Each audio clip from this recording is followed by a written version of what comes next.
Yo people, welcome back to Wayfarer Excursions. It's another long weekend and this time I'm in North. After having an overnight journey from New Delhi, I'm having a privilege to enjoy this beautiful afternoon of Rishikesh. And it's in October of 2020. What are the most obvious things to do in Rishikesh? Explore surrounding cafes. Crossing Lakshman Jhula would become mandatory. Of course, river rafting is one of the primary things travelers do here, and if it is not sufficient to pump your adrenaline,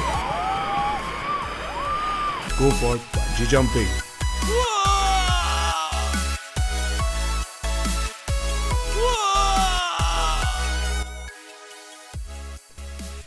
It's true that the perfect moment is fadeless in the lapse of time. Good morning. Sometimes it's worth waking up early and see here I am able to witness such a beautiful fresh morning of the Srinagar of Uttarakhand. Let me tell you how we landed up here. Our target was to reach Chopta Valley from Rishikesh via Devprayag route. Now since that road is closed because of some construction, We had to take road via Terry, wherein you're gonna find the tallest dam in India.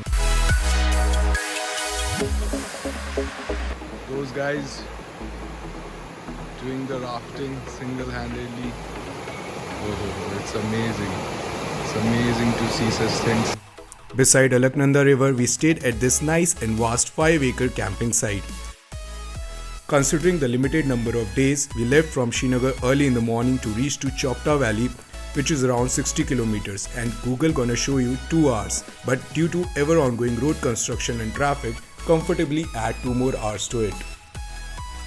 However, somewhere I read, bad roads go to good places. And I bet सारा थकान मिटने लगेगा जैसे जैसे चौपटा पास आने लगेगा, because Chopta is a small region of meadows and evergreen forest area which is a part of Kedarnath Wildlife Sanctuary.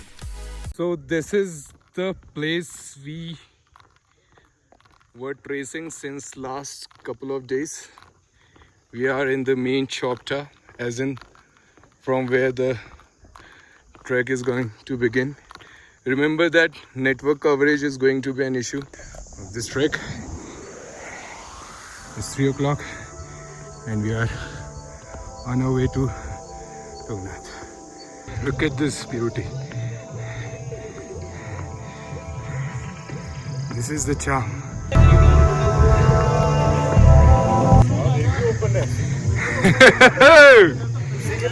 Exactly. Some information, guys. We seek for information. Here it is for you. I'll take a snap. This is one of the very initial of the views that is going to mesmerize you on this trek. God, my God. Keep heading, boys. Keep heading. End is the beginning and beginning is the end.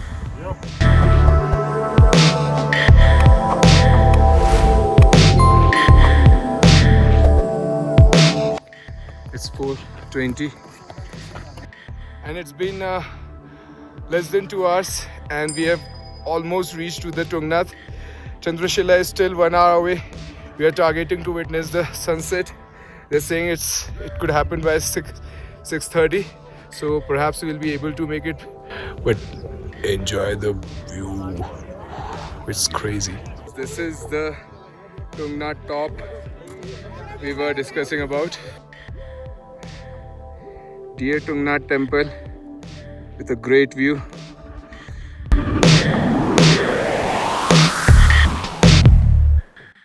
Chandrashila, here we come, Chandrashila. Let's head toward Chandrashila, guys. Let me show you around.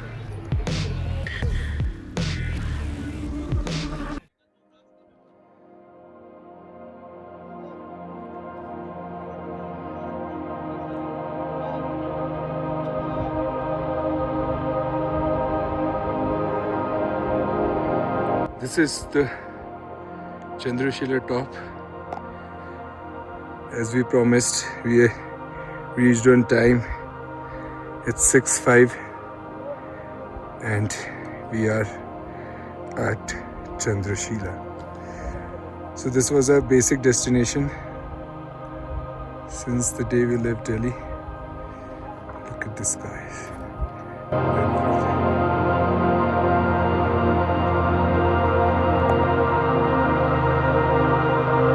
this is Wayfarer Excursion exclusive.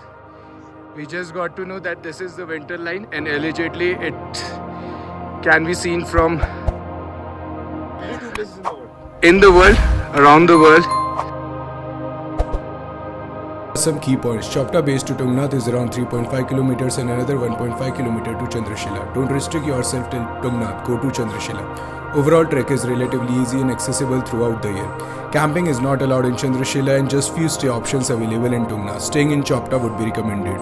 If you have good number of days and to witness real wildlife, start the trek from Deoria Tal and reach Chandrashila via Rohini Bugyal. Overall distance would be around 30 kilometers. Coming to budget, like other trips within Himalayas, this too can be done comfortably within 12 to 15,000. Day 4 morning, 8 o'clock, and we drove back almost non-stop via Kotdwar and reached Delhi by midnight. Thanks for watching, friends, and yeah, keep traveling, keep learning.